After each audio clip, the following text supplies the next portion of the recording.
All right, so this is a Newton's Folly. That's a good name. So, listeners, friends, lovers. Today, Allison is sick, so she decided to not come over, and I hope she gets better soon. Womp womp. Janine has no such excuse, and instead was flummoxed by Spring Ford. Is that what happened? Yeah, he just was like, oh, I forgot what time it is. I'm not going to make it. So no Janine. Janine, damn it. So it's me, your gal Julie, and then Jenna Pulkowski. Hello, everyone. Yay! We recognized her from the Slack. She's a fan of long time, and she lives in the neighborhood. So it was like awesome.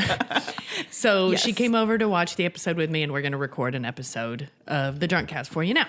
Hey. So welcome to Podlander Drunkcast, an Outlander podcast. I'm Julie, I'm Jenna. and we're drinking Newton's Folly. Cheers. Cheers. You can find it at Trader Joe's. You know, I didn't even think about it, but this is very appropriate for the episode because of the cider press. Yeah. Ooh, it is. I just know that I really like cider. I do too. Especially I like a dry cider. Yeah, they didn't have anything that was any drier. They had like a rosé one, and I was like, Sometimes rosé. they're okay, but I'm also like, just let rosé be rosé. I know. I don't need your cider rosé. If anybody watched this last week's episode of Schitt's Creek, there's a really funny Rosie joke about the rose. Somebody calls it the Rosie. Yeah, it's really funny. That's awesome. It's delightful. I can't wait to watch and the new David gets season. really irritated. So here we are, Outlander Season 5, Episode 4. The Company We Keep is the episode title. The company. There was no cold open this week. It went There just straight wasn't. into the chorus. Okay, that's what it was. I got really confused. I was like, what the fuck is happening? What happened? Because I think all the previous 3 episodes have had Yeah. something before the song starts. Yes. So this was new. None of that. Straight to the song. I'm not going to sing it because I can't sing. How do you feel about it? I usually skip it. You just I like just fast skip forward through it? That's not my thing. You're like, nah. I didn't really like the last couple of seasons. I want to go back to season 1. Really, I just want to go back to season 1. That's just how I feel about all of it. Like, give me back to season 1. Jamie and Claire having sex all over Doing the it. place. Like, I just want that. Yeah. I need more of that in my life. Now we have more plot. Yes. So Damn we do see in the little title card action, you know how you really know that someone's a villain in a movie is when they can do that thing with a quarter on the tops of their knuckles. Oh, no. And it's like, oh, there it is. Oh, that's Stephen Bonnet. Oh, this is how I really know Guys, he's I a think bad my guy. husband can do that. He's a villain. Alex, are you a villain? He's in somebody's story. Is that what this is? He's like the least villainous person you ever. always know that somebody's bad news and they can do that shit and there's a know. close-up of them doing it. And so here we are. And he's also a very brief costume note. You just see the cuff of his very expensive kind of overdone jacket. So I think that's a nice little touch there. So Well, Stephen Bonnet's around. Well, because the point that Mrs. Bug makes later is that it's a gentleman, right? So like he's dressed very finely, but he's doing that fucking coin flip. So we see it, and that's how we know he's a villain. And then we get right into the meat of the episode. We open with Roger's portion of the story. He's with the militia going through the woods, and he's about to make a pit stop in Browntown. I know that's not what it's called, but I'm going to call it Browntown. It's Brownsville, but Browntown from here to the end of this fucking episode. There's a whole bunch of shitheads in it anyway. So they roll into Browntown, which at first I couldn't really tell. I know that this is where Roger's supposed to meet Claire and Jamie when they meet back up again. Yeah. But at first, I wasn't sure it was an actual town because that first sequence looks like it's just a trader outpost. Yeah, and like I read Fiery Cross, but I read it like 2.5 years ago, and so I remember it being what it's supposed to be. Brownsville it was started by the Browns, by the family, and I think. We see all the Browns signing up for the militia, but I think that there are non-Browns in the area. So it's an actual almost town now. Yeah. One could call it Browntown. It is a brown town. So Roger rolls into Browntown with a militia and Fergus, and the twins are with him. And then all of a sudden there are rifles aiming at them from these houses. You can see like kind of the gleam of the... And I barrels. immediately thought of, this will date me, but I thought of the movie The Jerk, and I was like, he really hates these cans. But it's basically the Brown family are pissed because amongst the militia is Fonf, Isaiah Morton. And turns out Isaiah Morton got a little fresh with one of the Brown daughters. Yes, he did. And now the Brown dad, I guess it's her dad, is the It was her father, younger yeah, because brother. he keeps talking about his daughter, how his daughter messed everything up. So yes, Right. So he really has a mad on for old Elijah and wants him out of there. And now Roger is faced with his first true test as captain. Yes, he is. How do I defuse this motherfucking situation? And what does he do? Brings out the whiskey. Yeah, let's just get drunk, friends. And so he gets everybody in Browntown fucking hammered. So drunk. It's just like, let's drink and get over it. And I'm like, men. Maybe, but that just because they're drunk doesn't mean they're going to forget that Elijah's there. I guess they kind of tie him up and shove him into a shed They do or all something. of a sudden. I was just like, wait, where did he go? And now we're partying. I don't. Whatevs. It just happened. Let's see. Oh, and then we flash. So that's where we kind of have Roger happening. We get to the drunken part in just a moment, but we'll just say, boom, we made it. And then we flash back to the palace. I'm sorry, Fraser's Ridge. Le Palais. I don't know French. I'm sorry. And it looks like Bree's been shopping. She comes back from town. She did. She had to go spend some money. She's all like, I've got ribbon, I got notions, I've got lip balm. And she lists off like a whole shopping list. I'm like, unnecessary, but I'm glad to know you've been shopping. Bree can get it done. Yeah. That's what we're finding out. And then she brings the baby carrier down and picks her baby up, and there's a coin. And it looks exactly like the coin we saw Bonnet rolling around on his damn villain knuckles earlier. And the music tells us that this is serious. And then Bree's like, and she looks at Mrs. Bug and she's like, where did this come from? I know. And Mrs. Bug is like, oh, there was this nice gentleman. And it's just like the juxtaposition between Bree freaking out and Mrs. Bug not reading the fucking signs of like, this woman is not happy with this response. Something's not good. Like, it's okay. Oh, wait, you're And then she upset. says something like, oh, he was a gentleman. He was Irish. You know, I can barely understand those Irish people. So that's some quality shade. know. That was quality shade on Miss Bug's part. Quality shade. So we do know that old Stephen Bonnet, and then he asked, does he favor his mother or father? And it's like, oh, God, what a fucking dickhead. He's just like, The worst. I just think about him and I get tense. Yeah. Like Ew. just thinking about him, I want him gone. Ugh. So now Bree's got more on her mind, all Yes. alone up on the hilltop, Can we just stop and talk about how Jamie knows this and left her there. and takes her husband and himself and Fergus and all the men that he would trust to protect her, and he fucking leaves her Yeah. on Fraser's Ridge. I think that maybe, well, yeah, even with the name too. So Like- like you can find it. They can find And it. also, I mean, I guess he was up against it though. The hard place with the Governor Tryon shit. Like he couldn't really, he could have, if he had left Roger there, do you think that would have been even more of an insult to Roger?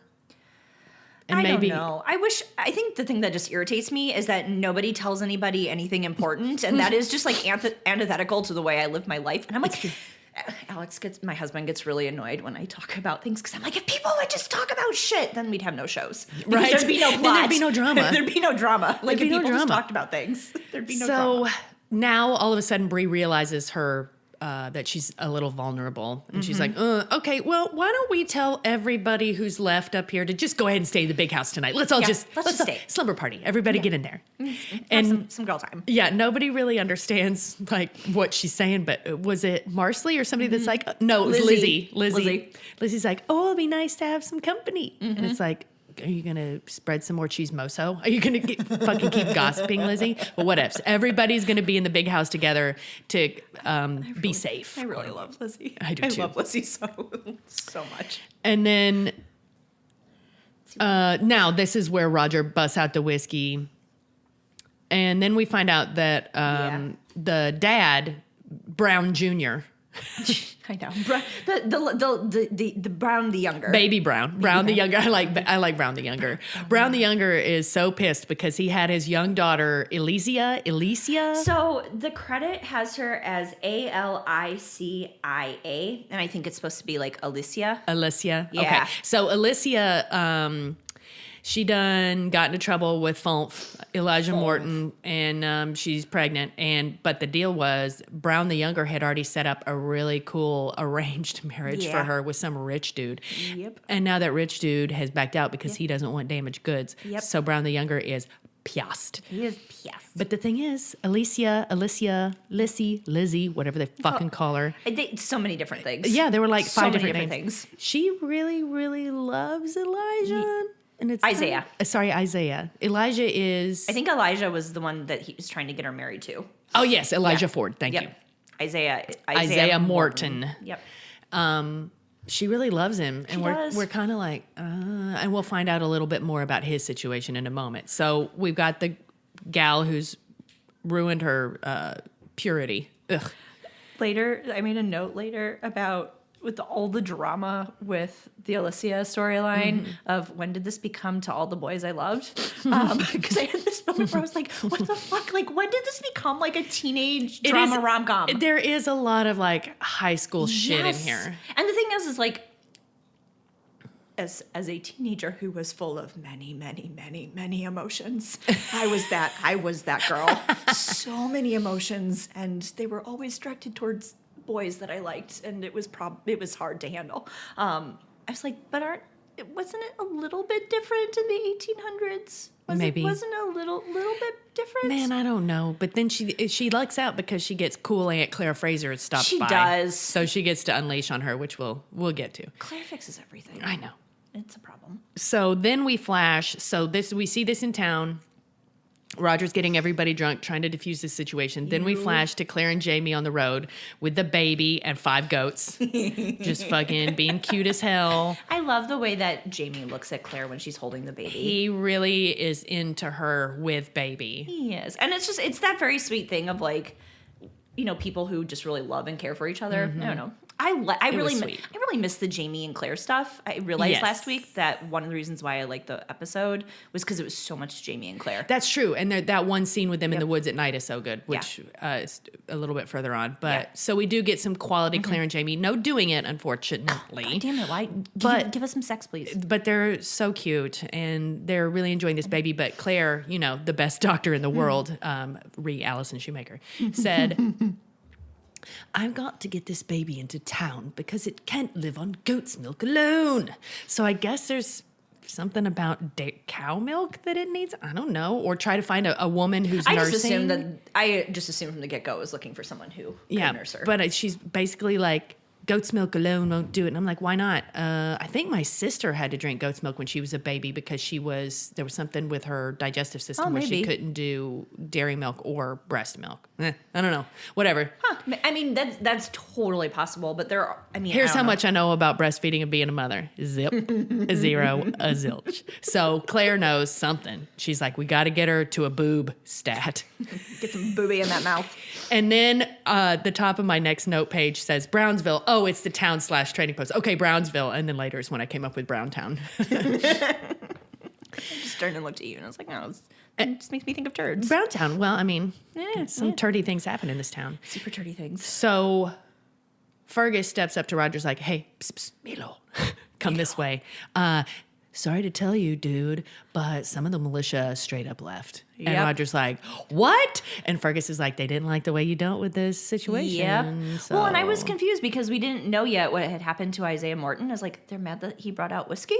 Like, that's honestly what I thought was right, because we haven't seen that he's been taken prisoner or whatever. I was like, you didn't connect all the dots, mustache. So we find out that several, somewhere between 5 and 10 of the guys Robertson, Morrison, and a few others just fucking absconded and were like, peace out, dudes. Not happy.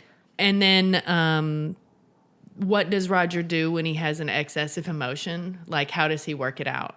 He's got to sing about it. Sing me a song. This guy, I love you, Richard Rankin. And I really love the character of Roger. But I have especially after this episode, I have at least 2 questions about the singing thing. Mm-hmm. The first question is, how often are we going to fucking see this because it's already old? And secondly, why? Like, is it in your contract that you have to sing a certain number of songs? Because it's... So I know something, and it's a major spoiler, so I'm not going to say it. Okay, don't spoil anything.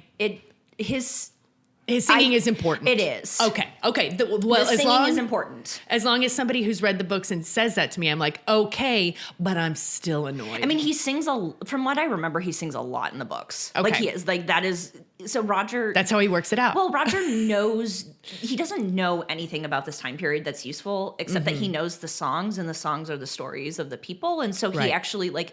I just feel like in the books he was treated with so much more respect. I don't remember this much angst between him and Jamie and him and everyone else. I feel like he learned how to shoot, he learned how to hunt and do the things he do the things he needed to do. And in the show they're just like, Roger's an idiot. And I'm like, okay, you All guys. right, back like, up. Can a brother get a minute? I was like, people can learn how to do shit. Yeah. Like Roger is Give intelligent. him a chance. He's proven he can learn. He will learn again. He will learn again. Yes, but like Roger's singing, like his singing is really important in the books. Okay, then I'm gonna let it go. But I will say this, annoying. listeners: every time it happens, I'm gonna say some shady shit about it. Well. So Roger, I understand that you have to sing, but I know you looked over at me when it happened again, and I was just the like, second time I was like pushing it, too hard. It does. It. I don't think it's gonna go away. Whatever. So it's there, and then we get a great little scene where Jamie and Claire find Beardsley. What's the kid's name? We have Kezia Is the Kezia and Josiah. So Josiah, he finds Josiah and is like, guess what, yo? We went and saw your Beardsley dude. That was terrible. But guess what? You're free. Here's your papers. And so His face was so happy. Josiah I love is that. so happy. Is that Josiah? I get the two of them mixed up. Yes, because Kezi's the one that needs the surgery real bad, right? right. They both need the surgery, but Kezi is the one that can't hear. Yes. So Josiah is like, oh my God, you guys are the best. Wait. What about Mistress Beardsley? Which was an interesting question because maybe he felt bad for her too. Yeah. You know, like, oh, she was also wrapped up in that terrible situation. And they're like, is she gone peace? And he's like, all right, good. I know. You're all free. Whee! And he's like, oh, wait, is that where that baby came from? That baby is black. And then he's like, oh, I remember there was an ex-slave that came to do work. Okay. Yeah. You know, and so everybody's just kind of being really...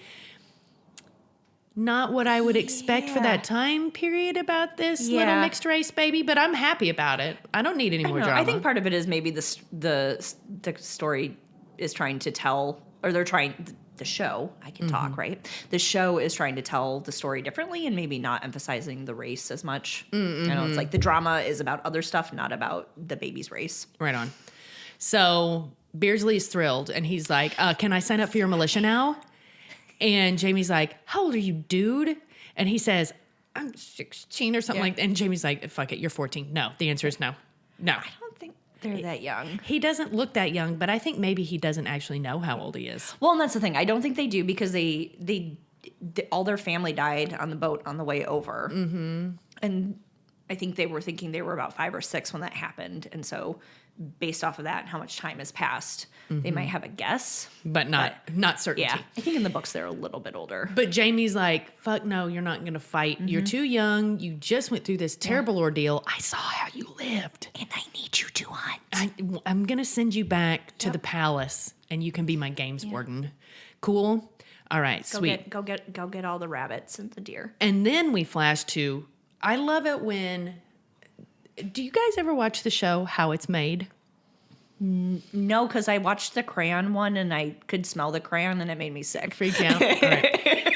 I really enjoy like when a historical fiction show or whatever tries to show you a moment of reality and what it was like. So like the walking wool scene, hot pest, Claire, like shit like that. I'm a sucker.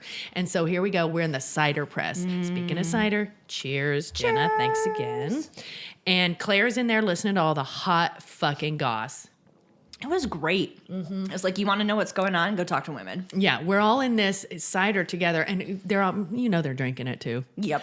And at one point, Claire comes back, and Claire's got this enormous mug, and I'm like, fuck yeah. And they're just all chatting.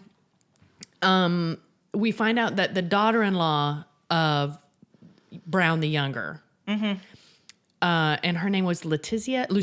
Lucinda has milk. She's not a mother. Was it Fergus said no mothers? Yeah.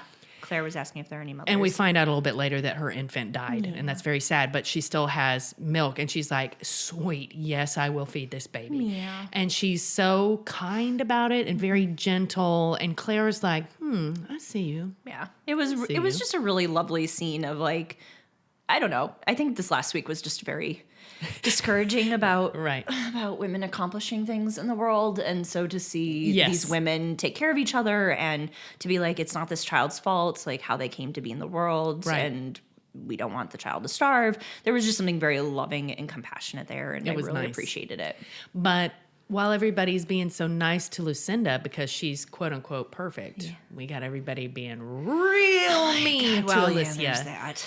She's a harlot. She's failed. She's ruined our broken. family. She's trash. And she's just standing right there. And I'm like, damn. I know. Can you, y'all, come on. Internalized misogyny, man. It's so strong. It's so and bad. Claire's just sitting there with her big ass mug looking at him like, she's got to be so tired. And I'm going to come back to that later. Where she's just like, y'all, I seen some shit. And then she tells him a little bit about, well, that comes back. Yeah. Which one?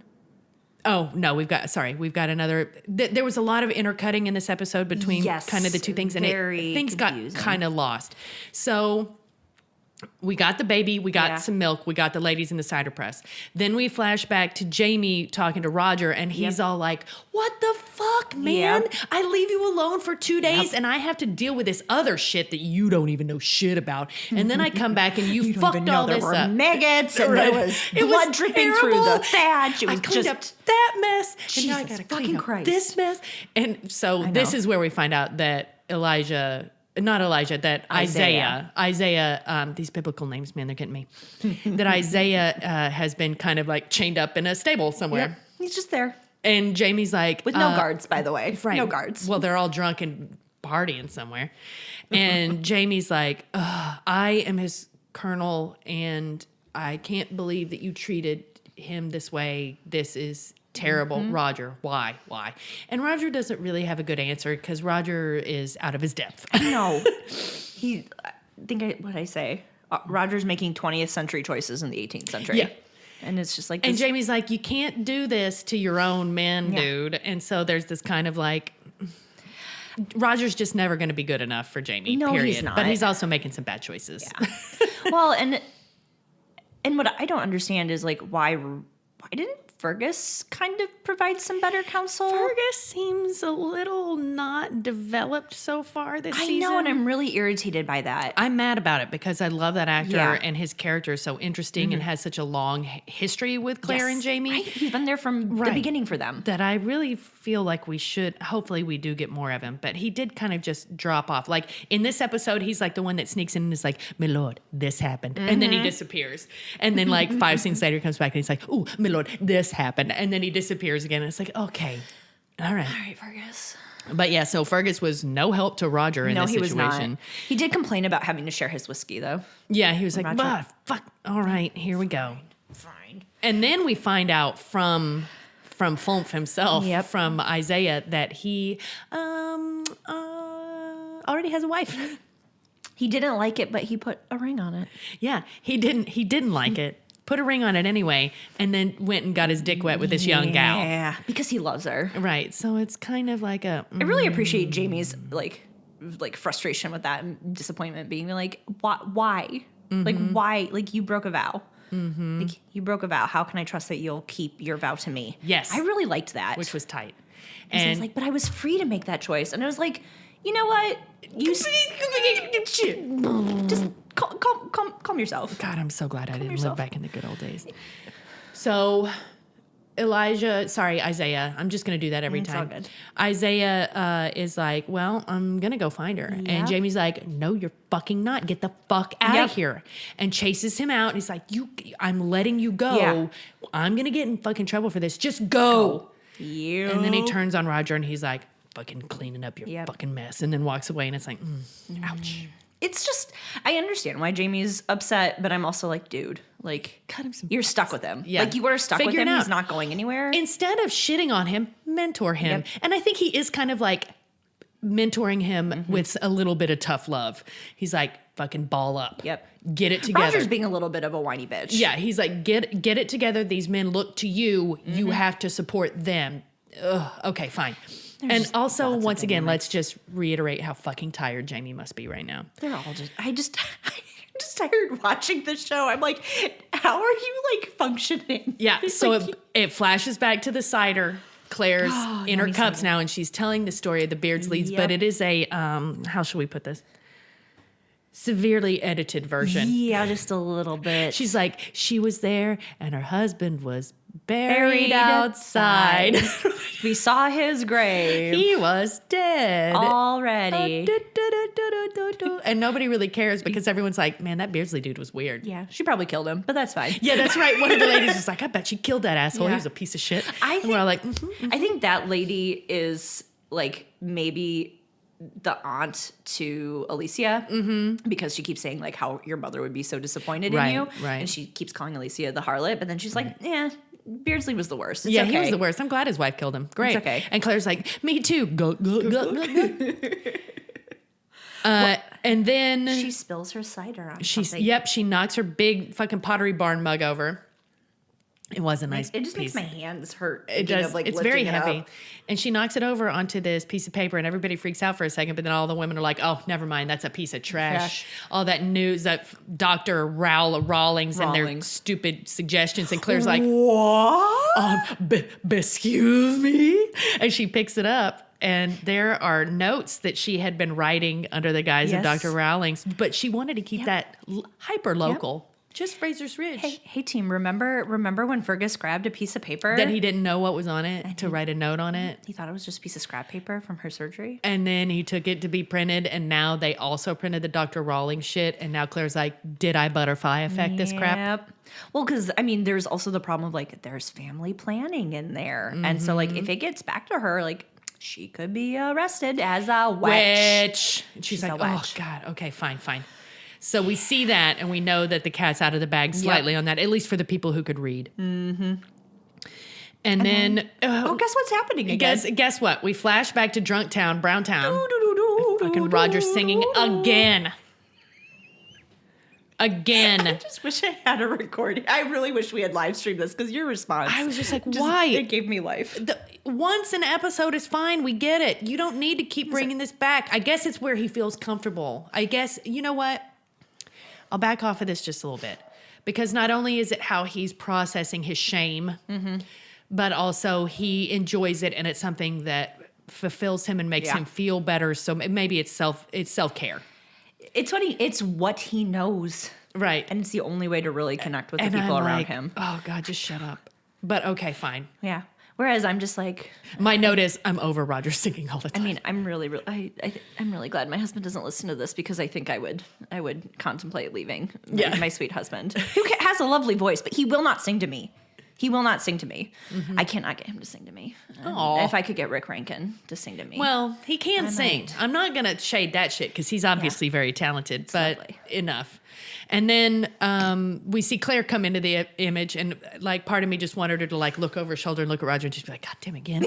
And then she's like, hey, Jamie, we have a problem. peep this. She shows him the broadsheet, and he's like, what the, Fergus. And so he goes into the trading post or whatever, and Fergus is in there drinking whiskey with the younger Brown. Brown the Younger. Brown the Younger. And he's like, Who is getting very drunk, very by the way. hammered. And he says, this is good whiskey. And then Fergus comes through with some true knowledge. He's like, yes, it's aged in oak barrels the Scottish way. Yep. And he's like, he goes, but nothing could touch the French wine. French wine of the Champagne region. Yep. And fucking Brown the Younger's all like, never heard more of a damsel's drink in my life. But that's a damsel's drink if I ever heard of one. And leaves. And I'm like, fuck you. Champagne is delicious. So sorry. It is. But we can, I think we're meant to see this to explain just how drunk Brown the Younger is getting. Like so drunk. And then all of a sudden, through the doors comes the mayor of Browntown. Yeah. Brown the Elder. Brown the Elder, his older brother, who is very clearly kind of the man in charge. And you know what? He's pretty cool. He is pretty cool because Flumph has escaped. And everybody's like, what is happening? And that shit escalated real fast. I was just That's what happens when you let all these men drink all your whiskey. I know, and you give them firearms. Whew. So Brown the Elder has arrived, and he's calmer and sober. Which, you know what? Better decisions are made. And he's looking around like, what the hell? It's just like when Jamie came back and had to deal with what Roger did. Now this guy's here, and he's like, what the fuck, Brown the Younger? I kind of wanted, I just was waiting for him to like grab his brother's ear and be like, what the fuck is wrong with you? This? And so late for a date. I know you're very sad about your daughter, but you need to get it together. So Brown the Elder is like, we got to fucking figure this out. Yup. Let's talk it out. So he takes Jamie aside, and they have a conversation, a tete-a-tete about it, and Jamie's like, I'm not gonna give in to you. I'm not giving you Isaiah. He's gone, so you know. And if you were here, I'm not giving him to you. Right. And he Brown the answered the Elder's question. like, okay. Well, it's interesting because then Jamie lays the groundwork to basically be like, this is who I am, this is what I represent, this is what we're doing, and if you fire against us, it will be treated as a traitorous act. Right. Traitors against the crown. Yep. And we find out that the people of Browntown really don't have a lot of respect for the regulators. No, so they do not. they are definitely loyalists, traditionalists, royalists. Yes. And they're so very pro-governor. That's good for Yes. Jamie because Brown the Elder is like, all right, I'm going to get all my brown men. Sorry, that's terrible. All the Browns to come sign up for your militia tomorrow.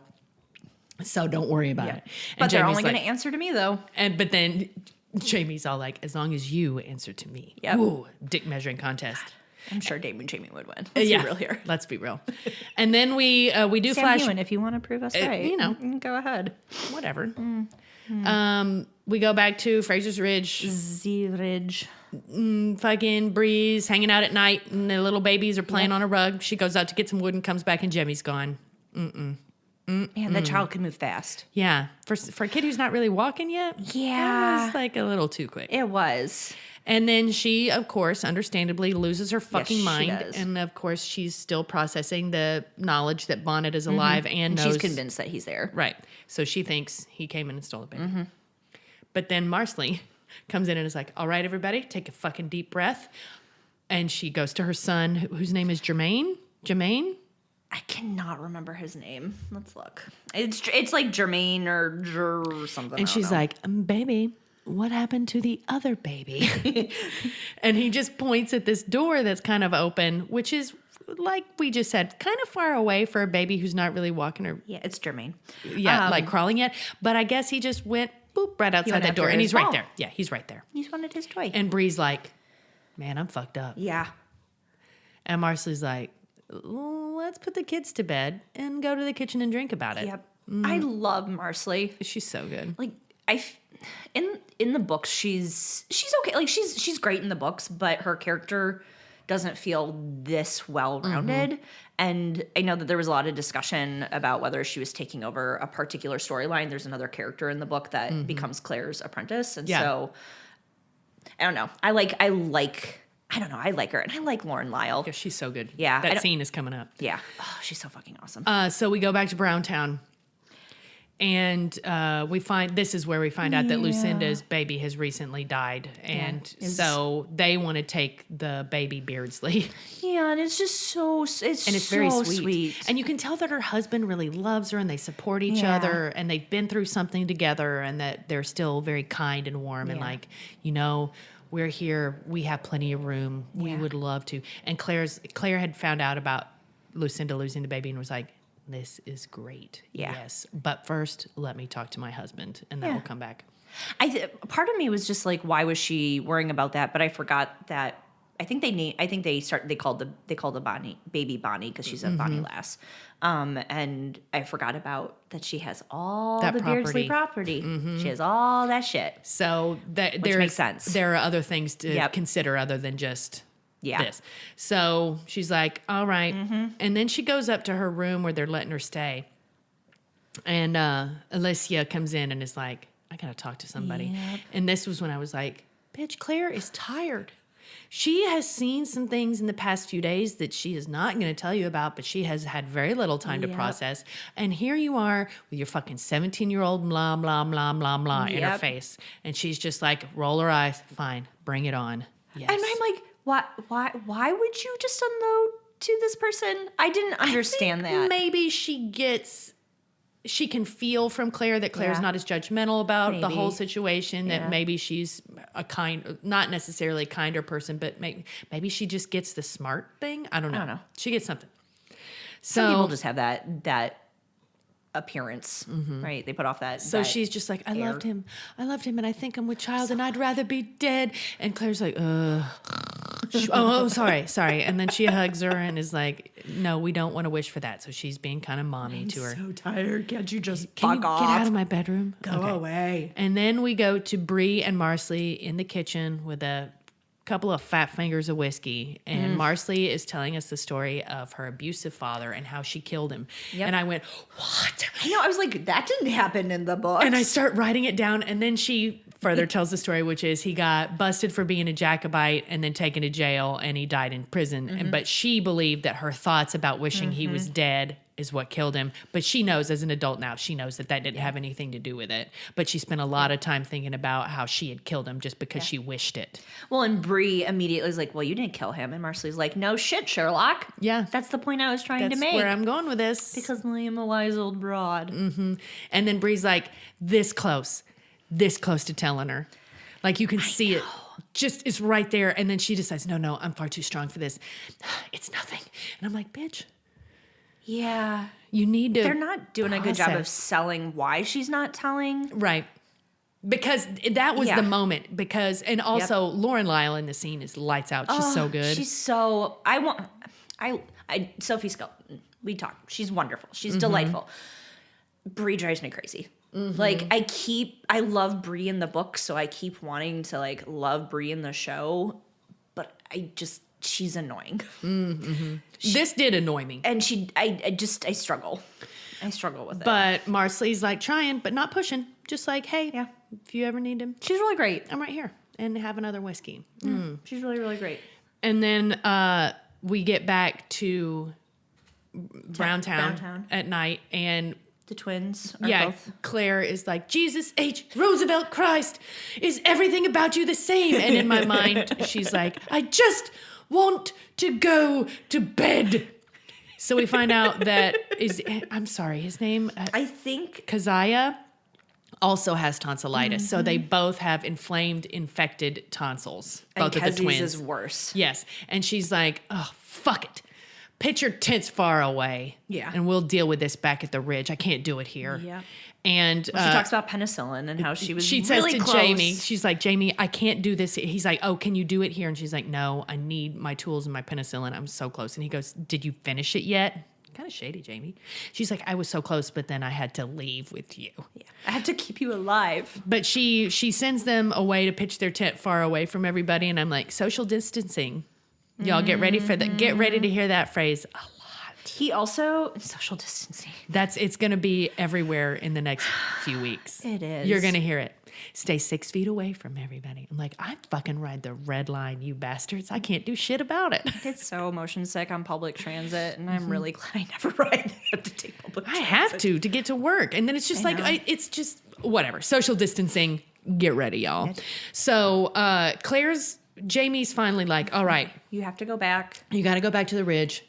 And then he tells Roger that he's got to take him back. You got to take her. And oh my God, Roger's face. He looks like a petulant teenager. He does. He gets a little pouty lip like, boo, why? And I like how Jamie is always thinking clearly, and he shushes Mackenzie up. He's just like, knock it off. Just do this. Yes. And then he's standing there with Claire, Roger is, and he goes, he just is never going to respect me. And let me do this thing. And she goes, he just put you in charge of the thing that he loves the most. Moi. And then Roger's like, you know what? You ain't wrong. Yeah. I mean, honestly, like, if he didn't think that, if I'm kind of surprised he didn't send Fergus back with them, but he sent Roger. Like, all right, cool. And then we see Bree tidying up her bedroom that night, trying to shake the PTSD. Yeah. And she burns all of her sketches of Stephen Bonnet. Which part of me is like, girl, you got to keep those so people know who, like, you need to tell people, like, there's somebody who is unsafe and show them what he looks like so that they can watch out for him. Right. No, Like, she's gonna work with this all out on her own. Motherfucker. Yeah. Maybe when Claire comes back, she can slap some sense into her She's daughter. like, get it together. Then we go back. Once again, this episode just goes back and forth between so many things. It's too much. It's too much jumping, especially after last week being in one place and it felt really nice. There's just too much jumping this week. So it's party time in Browntown. That was Everybody's lovely, really hammered, and we're gonna do some sword dancing. And then somebody's all like, "Go on, McDoo!" So we get to see Jamie do some sword dancing, and I can only guess before I watched it that he's just gonna be fantastic at this. And Jenna was like, he is. In the books, he's really good at it. And so they do this whole build-up thing where he goes over and like takes off his jacket, and I'm like, yeah, do it. And then his sword dancing is kind of like, He doesn't sword dance. meh. He doesn't do the sword. He's not actually No. on the sword dancing. He's off to the side. That's right. Entirely off to the side. And I was kind of like, meh. And he, like, At one point, it cuts away from him, and then like close-ups on his feet, which is an old tool to show not Sam somebody Hewen dancing. to show somebody that's really good at this thing. And like, there's this episode of The Golden Girls where they're in a dance competition or like a dance marathon, and it ends with Betty White ballroom dancing with this guy, and then like busting away to start some like sassy moves, and then there's a big flip and a land, and you see the person have their hand in their wig, like, and then it goes back to a mid shot, and it's Betty White doing this. I was like, that is what they just did. That is totally what they just did. They were not his feet. I was like, oh, okay. And I was like, okay, meh. I don't know. It's just weird Let's watching see. him do that. Maybe we'll see him dance again. Maybe we'll see. Well, I mean, if we're going to see Roger sing fucking 50 times an episode, know. can we see Jamie dance again? I only want to see Jamie dance if he's got his kilt on, though. Ooh, that's right. You were like knee porn. Knee porn is so, like, oh, man. Come on, knee porn. Oh, it's so beautiful. So then Jamie's like, hey, Claire, let's take this to the woods. And she's hammered. She's like She's wobbly and drunk. And really cute. That's what I get like when I'm drunk. Tired as hell. She's so tired. And so they're walking along the path, and he's brought her out here to have a serious discussion with her. And he says, what if we took Bonnie? Because I saw you holding her. We never got to raise a baby together. And wouldn't it be great if we got to raise a baby together? And Claire is a little bit surprised and touched that he would say such a thing. But also at the same time, she's like, I love our life together. We don't need a kid to make it better. Yeah. There's kids everywhere. Do you remember we were trying to get busy when we were watching Jemmy? You remember what happened? Remember what that was like? And so it's a lovely scene between the two is. of them, and they both decide that it's probably better for the baby to stay here in Browntown with Lucinda or whatever her name was. Lucinda and her And it was a really wonderful interaction. it was. But I then loved we it. were like, are they going to do it in the woods? And they didn't. They didn't even make out. There was like nothing. There wasn't even like they were starting to build up to it before the gunshot happened. It was just a really nice romantic kiss, but not like steamy or anything. And then, blow, we hear a gunshot in the forest. And we're like, what the fuck? And Claire goes, hopefully, a gunshot. And we're like, doy. They really? run That's up what this it is? little hill, and there's Alicia in her shaft. Trying to blow her fucking heart out. But she poor missed child. the first time and just winged herself, and now she's trying to point this big unwieldy pistol at her heart. And Jamie's like, it's so big. takes it. It's like And taking then candy from a baby man. Claire's like, come here, let me hug you again. Yeah. Let's go get your wounds addressed, deal with it. So they go back to And her they bed, leave. right? They Oh, yeah, that's leave right. the lantern behind. You're just gonna leave that burning lantern in the woods? You can prevent forest fires. It's you right there. motherfucking idiots. It's like they're trolling us about fire with Jamie and Claire. Like somehow, well, because they're they doing brought it on up purpose. how their death notice and the fight, all and that now there's jazz. all this like unattended fire everywhere, and I'm like, fucking. This is why they die. Yeah. This is why there's a fire. Is this the way it was back then? I guess so. Apparently. So they take her back to the bedroom or wherever she's staying. I think it's in the top of is it Elder's house, or is it like the pub, or like what? I think it's a pub, and it's a room, Room maybe for kind of like- like an inn or something like that. So she's up there, and Claire's talking to her about it, and guess who shows up? Fump. Why would he not just stay away? Why wouldn't he? Oh, it's because I really love Love her. No, like I really really love her. And we're like, This boring. is a But then teen rom-com. But then he has a great moment where he says to Jamie and Roger, I will walk out that door right now if you tell me that the love that you have for your wives would not make you do the same thing. And I'm like, well, one person literally traveled through time. And this other guy, well, I don't even have to go into all his exploits and how he, you know what? And they both kind of look at each other and smirk, and they're like, And Claire's just got this look on her face. Claire's like, although right. I was thinking Claire left Jamie to go back to Frank for safety, but then she stayed with Frank until he died. She didn't leave him. She kept that marriage promise, knowing that was the one that she had made first, and she honored it before she went back and got to have the rest of her life with Jamie. It's true. And I'm part of like, Claire, you made the same choice. Yeah. You honored your marriage vow, your first marriage vow. So, and she's just in the background going, some feelings. And I feel really bad for Isaiah Morton's wife. Like, that's what I just keep thinking. Like, we keep talking about her, like, they keep talking about her like she's just this boring blah or whatever. I'm like, she is somebody who's just as affected by this as you are. Like, you married her, you made promises. I'm glad that you love Alicia more, which is fine. That happens, but also, like, sorry about your wife. Yeah, Sorry. I feel bad for her. Yeah, me too. I don't think she's super great in the books. I don't remember. It just sounds like they didn't like each other, and it was a arranged that happen situation. A lot, though? Yes, and that they don't fuck anymore, and it just sounded bad. And it's like, yeah, okay, well, that sucks. Then get it annulled if you don't fuck anymore or something. I don't know. I guess once again, good old days. I can't do shit back then. I'm a woman. Well, I don't understand a lot of it. And then Jamie and Roger decide to help Fumf escape with Alicia. And it's like, first of all, what time of day is it? Because it was too bright outside for them to be doing this. Up. And we were like, so nobody is awake in Browntown? I guess they're all drunk. I have no idea. But what about the is going women? on? Like, somebody's got to get up and make those fucking biscuits. So it's like nobody sees them trying to sneak out of town. And then, of course, helpfully, Roger runs into some goddamn empty barrels and makes some noise. And they're like, go, go, go, go. Fucking A, Roger. And then Jamie goes over and opens up the horse paddock and sends all the Browns people's horses the other way so that there's a distraction headed out of town the other way. And everybody's waking up and like freaked out, like, a horse, bah! And they start running after it. And Brown the Elder looks at Jamie and he's like, I know something's up. And then Jamie looks upstairs at Claire and like, I don't know why he did that because it was kind of a tell, but he's got one of his goats on a rope. Goat that keeps... And he's like, noises. my goat did this. I'm so sorry. The horses don't like him, and he accidentally got in there and spooked him. I'm so sorry. I want to tell you a fun aside that has to do with goats and racehorses. Yes. So a very good friend of mine, Kelly, you are not listening to this podcast, which makes me mad, but Kelly loves Outlander, and I can't get her to listen to this, and it's all good. I have feelings. Different strokes for different folks. Yeah, well. But her dad always goes out to Arlington Heights, the racetracks. And at one point, when she met her now husband, was talking about how he was her goat.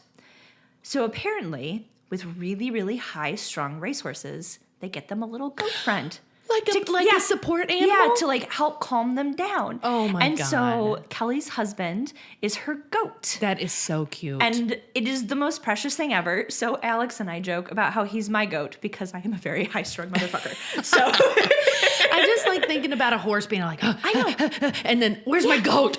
Exactly. Oh, so like when God. Jamie's like talking about how the goat scared the horses, I was like, I don't buy this. No, the horses were perfectly fine with the goats. Yeah. They just don't like Browntown. Yeah. Gotta go. But anyways, then find yourself your goat or your racehorse. Whatever works. We're treated to a particularly egregious voiceover here at the end. Adultery, betrayal, dishonor. And I'm like, oh my God, please lay it on a little fucking thicker. I was just like, I can't handle this. And then she literally says, choices. And I thought about RuPaul's Drag Race. Choices. Tati, you were robbed. Choices. So, and then it ends. That's it. It just ends. Like what? It's like Claire looking out a window, talking about betrayal, honesty, adultery, choices, love, who we're with, what choices we make, and then fade out. Yeah. So that was it. It was not a great episode. It was okay. I thought that there was far too much flipping around. They should have spent... They could have told the same stories, but spent a little bit longer in each one at a time. Yep. Because it just started getting really like confusing. And also this entire season has been really difficult to pinpoint time and place. Yep. So that wasn't helpful again. So I was like, The scene between Marcelly and Bree was great. Oh, it was fantastic. The scene between Claire and Jamie in the woods was great. So there were some good things. Yes, absolutely. It just wasn't my favorite, especially after the last episode, Yes. which I really, really liked. This was just kind of like a meh return to meh. Well, and I think that they could have kept the integrity of the last episode and the intensity of it, while also including more of the Brownsville stuff in there, so that because this is the biggest book in the series at this point, and there's a lot of story to tell. There's a lot that you can gloss over because Diana Gabaldon cannot edit to save her life, but it just. Yeah, the last one was so felt great, rushed. Yeah, because it was so unbroken, and then to have this one be so broken, so like blah blah blah blah blah. It really stressed me out. Where am I? Who am I? Who is that guy? Oh, okay. It was like they saw Little Women and they were like, "We need to do all this cutting interspersion," and I'm like, I don't think it. I didn't really like how they did it in Little Women, even though the story was great. Like, this is an hour-long episode. You shouldn't have done this. So there were good points, but overall, meh, not my faves, especially considering how good last week's episode was. So let's do some scales. On let's just get doing it scales over with, because it's really from Ken Burns baseball to Ken Burns baseball. Oh my gosh. There was nothing. I guess. Wait. To be fair, Fulp and Alicia's kiss was pretty hot. It was, and I just had the moment where I was like, "Are they gonna just start fucking right here?" Yeah, because it did kind of feel like maybe he was about to finger blast her just right there, falling down. Oh yeah. And like, so that was hot, but very brief. Yep. So what's something that has doing it in it that is hot and very brief? I don't know. I don't have quite the repertoire that Allison has, and you have. I'm just trying to think of something where you're lulled into a sense of like, boring, and then all of a sudden, whoop, and then done. Oh, I don't know. I'm not very creative today. Goose Game? The Untitled Goose Game, where it's like, this is really cool. This is really cool. Oh, that's boring. Okay. I have feelings about the Untitled Goose Game. And what? So that's the video game, the computer game where the goose just goes around the Nintendo and like Switch thing where you're the goose and you go around and you cause like low level chaos. That's okay. You know what? That's perfect. Bells. That's perfect. And so like the goose just irritates people, and like it has its moments where it's like, oh my god, and then it just completely dissipates. All right, cool. Yeah. So unnamed goose game. Yeah. And then for the getting up to get a beer scale, let's go from. What's something that you could always Ken Burns baseball to by the way, Allison, thank you for that, because we can always use it. And then all the way to like Uncut Gems. So I feel like I could definitely have gotten up and gotten a beer. Oh, for sure. Yeah. At any time. I probably would not have wanted to get up and go get a beer during the Marcelly scene or during the Clammy and Jer. Their scene, but all told, that was maybe 6 minutes of film. So I could get up and get a beer. I'm going to call it, what's a movie I've watched recently where you could get, I can't really call it First Blood, because once we really get into the survival thing, I don't really want to get up and get a beer anymore. So maybe, okay, you know what? The first 20 minutes of First Blood, that's mine. I'm rewatching season 1 of Friends. Is that what you're going to go with? Season 1 of Friends. I can get up whenever I want. Whenever I want. Yeah. It doesn't matter. Yeah, it's all the same. It's all the same. I'm always going to be low-level pissed that they live in that apartment. It's terrible, terrible homophobic jokes about Susan and Chandler. And, you know. It's all good. God, man, it was long enough ago for that to be something, and I can't believe it's been that long. Also, ew. And Ross, I'm sorry for all you diehard Ross fans, but Ross is the Are fucking there worst. Ross fans? There are Ross fans. Although it's been really interesting because one of the podcasts I listen to, Still Buffering, super fucking awesome. I know some of you listen to it. But Riley, who's the youngest one on there, she is 19. And so she just watched it multiple times. It was on Netflix. And like her, apparently Gen Z really loves Friends. And Ross? I don't know. Or is it a Ross I think they're okay with Ross. blowback? They're kind of okay with Because Ross. I know a lot of people of my age hate Ross. Yeah, and that's the thing is like I feel like millennials and Gen X are kind of like, yeah, no, we see the problems with it, and it's not something like it. We have a hard time glossing over it to be able to still enjoy the show for what it is. And I don't know, Gen Z seems to be like, yeah, Whatever. live and let live, and I'm like, you're the woke generation. What's happening here? Yes, he seems like a piece of shit. I hate him. Okay, Anyway, so sorry, season guys. 1 of Friends. And then what? Oh, costumes. You know, There was I loved the baby wrapped in the netwear. the like her custom shawl, made yeah. baby Bjorn that she's rocking. I know, but I like, saw it- was that just her scarf that she turned it into a was. baby Bjorn? I think it was. I think it was the thing that like she usually has kind of crossed Wrapped around around her, her. which I makes do sense. like 'Cause- that thing. Yeah, but it actually looks like a baby blanket that I have a friend who's due in June, and we were talking about baby blanket designs of something I was going to make for her, and it looks like that. Cute. Yeah. All right, So I that's said that cool. moment where I was like, oh. So from season 1 of Friends, Yeah. which will be the low point of costumes. Although Rachel's wedding dress is a poofy monstrosity to everybody who got married in the mid '90s. And I'm what's sorry. something really high from the 90s costume wise? Pride and Prejudice. Okay. No, that's good. So The BBC A&E Pride and Prejudice. the only with one. Jennifer Ellie. I'm sorry, I don't know. how to say it. Ellie Eel? I don't remember, but and specifically speaking, Firth. Colin Firth coming out of the pond. Motherfucker, yes. So where in between there would you put this episode re-costumes? There's not a lot. I mean, It's obviously, very period specific, but it's yeah. just the people who live. It's like working class people Everyday who life, live in yeah. this town. Brie and Marsley are in their We get to everyday see a stuff. little Brie and Marsley, but they're in their chorin Yeah. clothes, and so It it's like always chores. looks nicer than I expect it to look. Like their everyday clothes, like they look cleaner. Yeah, then I'm they might be. I'm like, you haven't washed your Also, clothes in like 2 weeks. Have we seen anybody do laundry yet on this show? Because that job is We did worst. in I think episode 1 or 2 Mm-hmm. when Claire was talking about medical stuff with the women. They were doing laundry, I think. okay. Well, that sucks. Yeah, It's but I was the watching that worst. and I was just like, oh. Think about all the fucking poop streaks on those long men's shirts that you have to wash out. I know it's terrible. Why would you? Oh.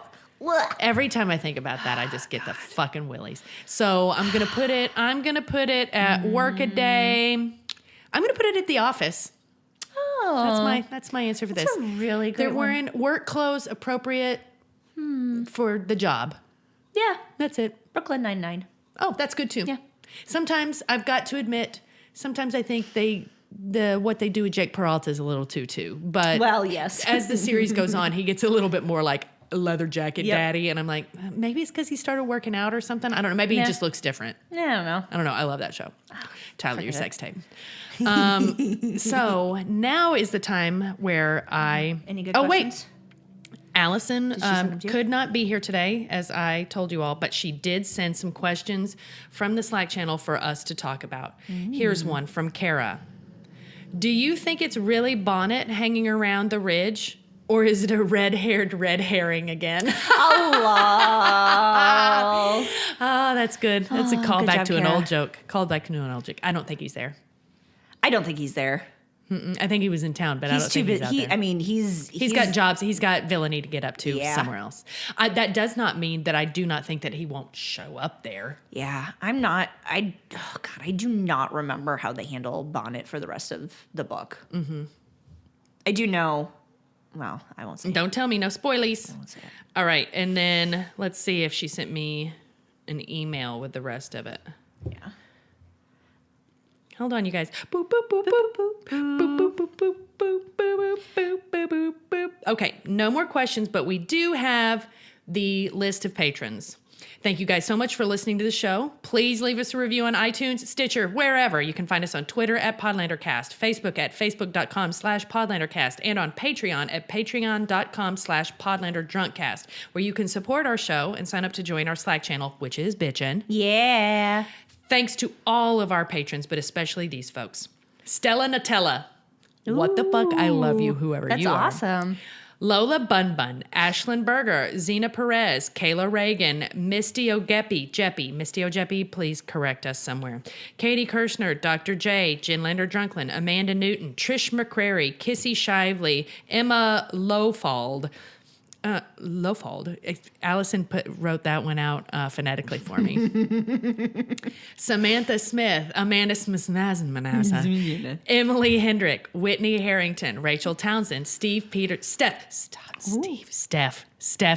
Thank you so much. I don't do this, so. You're doing great. I'm doing okay. You're doing fantastic. Then we've got the enigma known as Maria. That's all we get. Maria, thank you. Maria. Catherine Marshall Eastman, Chantal Salters, Philip Nako, N-A-K-O? Philip? Nako, yeah. We got a man? We got a dude in here. What? Tara Lucchino, she also did that one phonetically for me, even though I hear her do it every week. Viv Pickles, Crystal Nanavati, Mary Lumpkin, Jenna Pulkowski. Hey! Nice. Heather Moore, Kara Marlowe, and Kiki the Wise, our Slacked In mom. As always, thank you all so much. Jenna, thank you. Oh, this was so much fun. Thank you for having me. And I don't really have anything to say, except I just want to remind everybody one last thing before I cut the recording, and that is that Janine couldn't be here because he forgot what fucking time it was. God damn it, Janine. All right, bye, everybody. Bye.